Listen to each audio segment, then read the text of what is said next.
Upaya saya selaku kuasa hukum sekarang telah menyurati Bapak Presiden Republik Indonesia dan Menteri Keuangan Republik Indonesia dan Gubernur Bank Indonesia untuk memohon kepada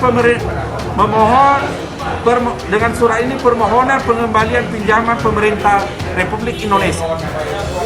Meminta kepada mereka untuk menghitung dengan benar supaya jangan ada yang dirugikan. Tren penambahan utang pemerintah dan biaya bunga melampaui pertumbuhan PDB dan penerimaan negara sehingga memunculkan kekhawatiran terhadap penurunan kemampuan pemerintah untuk membayar utang dan bunga utang. Dengan kondisi tersebut, kita berharap dan melihat bahwa perekonomian kita pada triwulan ketiga dan keempat diharapkannya momentum akan terjaga dan lebih baik dibandingkan suasana pada kuartal 1. Hari ini surat yang kita layangkan. Bahkan kita sudah tembuskan kepada Ketua Pengadilan Tata Usaha Negara. Tapi hari ini yang mengadili dan membacakan penetapan dibisal yang bersangkutan atau yang berkepentingan tergugat 6. Dan kami sangat menyayangkan itu terjadi. Dan ini melanggar ketentuan perundang-undangan.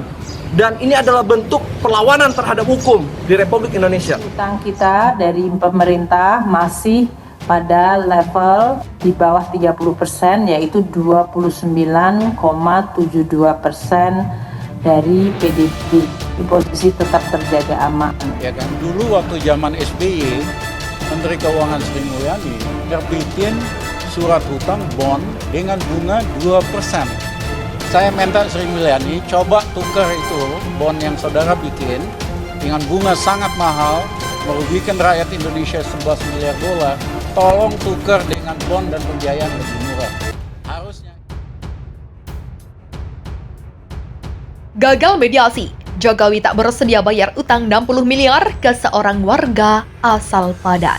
Presiden Joko Widodo atau Jokowi, Menteri Keuangan hingga DPR RI, tak bersedia membayar utang sebesar 60 miliar kepada warga Padang, Sumatera Barat bernama Harjanto Tuti. Hal itu diketahui setelah upaya mediasi antara kedua belah pihak mengenai gugatan utang pemerintah sejak tahun 1950 tidak menemui titik terang alias gagal. Mediasi yang difasilitasi oleh Hakim Reza Himawan Pratama itu diketahui digelar di Pengadilan Negeri Padang pada Rabu 26 Januari.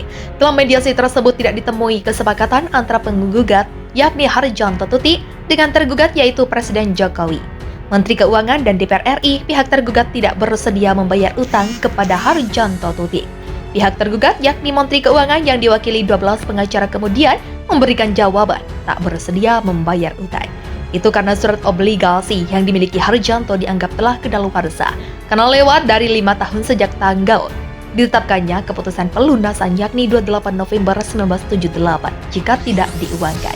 Adapun aturan tersebut berdasarkan ketentuan pasal 6 Keputusan Menteri Keuangan nomor 466A/1978. Menanggapi hal itu, kuasa hukum penggugat Ami Ziduhu Mendrova angkat bicara. Pihaknya mengaku kecewa dengan jawaban pihak tergugat yang tak bersedia membayar utang kepada kliennya. Menurut Mendrova, sangat aneh alasan pihak tergugat tidak bersedia membayar utang karena kedaluarsa, karena seperti KMK tersebut.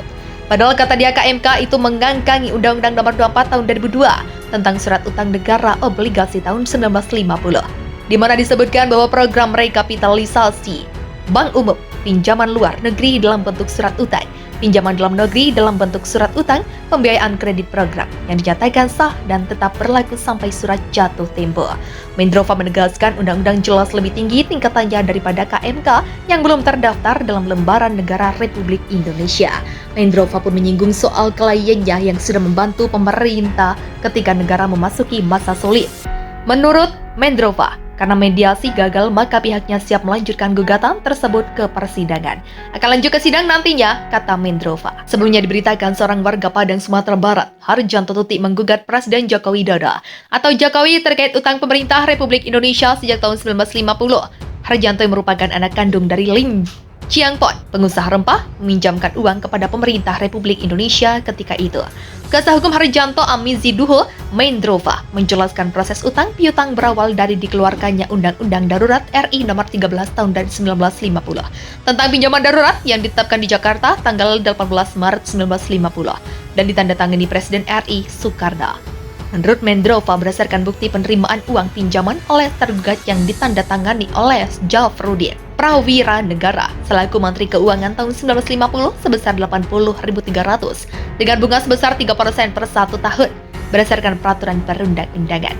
Maendrova mengatakan pada bukti surat pinjaman pemerintah tahun 1950 dengan nilai 1 lembar adalah sebesar 10.000 dan jumlah lembaran pinjaman pemerintah RI sebanyak 3 lembar dengan nomor X7155505X7155514 dengan jumlah pinjaman sebesar 30.000 serta fotokopi. Bukti surat pinjaman pemerintah tahun 1950 dengan 1 lembar sebesar 1.000 dan jumlah pinjaman pemerintah RI sebanyak 36 lembar. Bunga pinjaman 3% per 1 tahun dari pokok pinjaman 80.300, bunga 1 tahun 2.409, dan bunga pinjaman pokok dikonversikan pada emas murni, maka dapat emas seberat 0,603 kg per 1 tahun. Pinjaman pemerintah Indonesia terhitung dari tanggal 1 April 1950 sampai 2021 sudah 71 tahun. X bunga dikonversikan dengan emas 0,633 kg adalah sebanyak 42,813 kg emas murni. Maendrova mengatakan setelah proses peminjaman dilakukan, Lim belum sempat mengambil bunga maupun pinjaman pokoknya. Hingga tahun 1975, Lim mulai sakit-sakitan dan kemudian tahun 2011 meninggal dunia. Setelah meninggal, warisan Lim dilimpahkan ke anaknya sehingga anaknya Harjanto baru mengetahui tentang keberadaan surat utang negara itu. Menurut Maendrova, kliennya sempat meminta uang itu ke negara, namun ditolak dengan alasan sudah kedaluarsa. Hingga akhirnya beliau bertemu saya dan meminta untuk mengurusnya melalui gugatan pengadilan, kata Maendrova.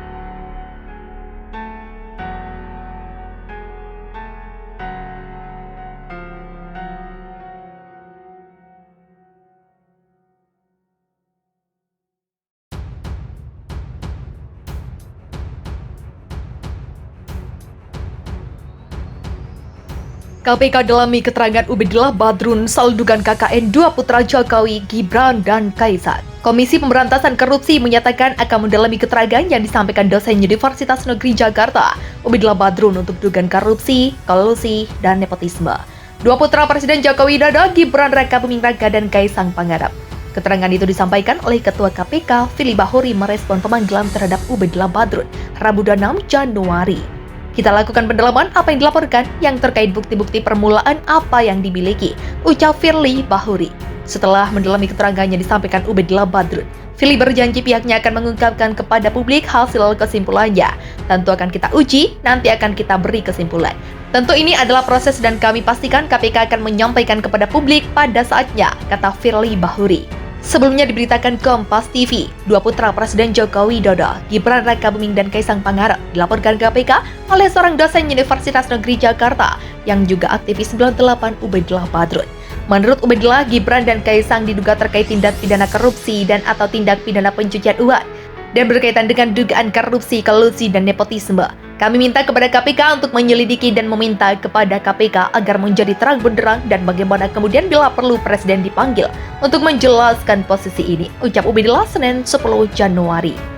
Ubedillah menceritakan laporannya terhadap Gibran dan Kaisang ke KPK didasari atas relasi bisnis anak Presiden dengan grup bisnis yang diduga terlibat pembakaran hutan. Berawal dari 2015 saat ada perusahaan besar bernama PT ASF yang sudah menjadi tersangka pembakaran hutan dan sudah dituntut oleh Kementerian Lingkungan Hidup dengan nilai 7,9 triliun. Namun dalam perkembangannya, Mahkamah Agung hanya mengabulkan tuntutan sebesar 78 miliar. Itu terjadi pada Februari 2019 setelah anak Presiden membuat perusahaan gabungan dengan anak petinggi perusahaan PT ASF, kata Ubedillah. Ubedillah meyakini di balik putusan terhadap PT ASF ada dugaan KKN yang sangat jelas melibatkan Gibran, Kaisang, dan anak petinggi PT ASF. Sebab lanjutnya ada suntikan dana penyertaan modal dari perusahaan Ventura. Ubedillah dalam keterangannya pun menambahkan kehadirannya ke KPK disertai dengan membawa bukti-bukti data perusahaan serta pemberitaan terkait adanya pemberian penyertaan modal Ventura.